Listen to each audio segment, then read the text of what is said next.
Patrick Minford, if we could start with you.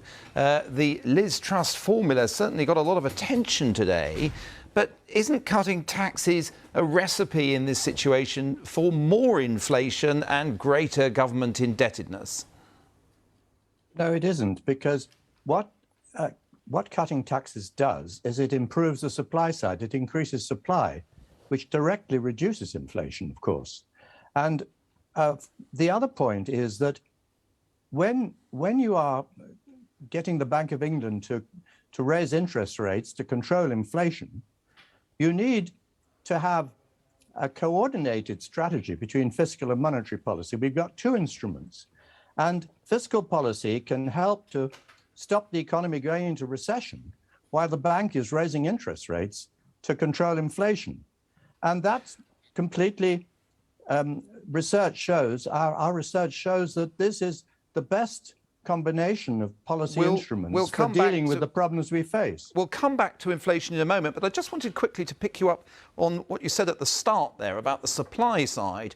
If you put more money in people's pockets, but there simply aren't the workers in the economy to soak up construction, restaurants, all the rest of it, that additional spending power, that's an inflationary formula, isn't it? And we know there is a shortage of workers in this economy. Well, the fundamentals of the supply side are about incentives and entrepreneurs and entrepreneurial innovation.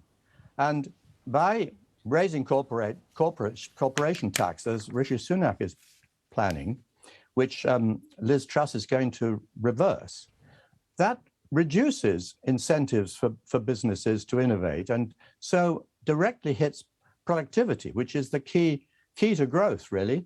And so, and on the other point you make about wages and supply, well, putting up national insurance contributions is a very bad way of dealing with labor, because it raises the costs of labor and lowers what goes into people's pockets. So it's actually bad for labor supply. Okay. So I think what Liz Truss is doing is actually improving labor supply, both labor supply and productivity prospects through these measures. Let's put that to Greg Hands then. Thank you for clarifying that, Patrick Minford. Professor Minford, you are actually quite comfortable with the idea of interest rates rising, aren't you, in this situation? I mean, what to you would be about the right level now for interest rates?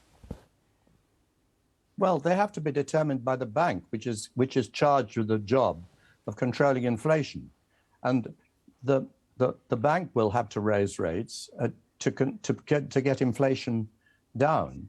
And what sort of level, though, would you be comfortable with?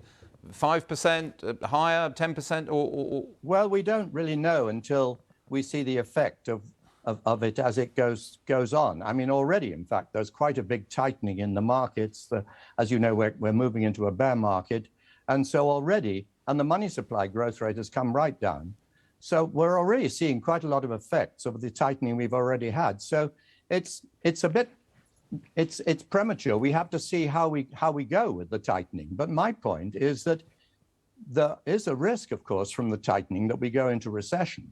And the combination of fiscal and monetary policy with fiscal policy making it safe for monetary policy to tighten by underpinning demand, that's part of the story for controlling inflation. And it's a good story, I think, and that's what Liz Truss has grasped. I understand. Okay, thank you.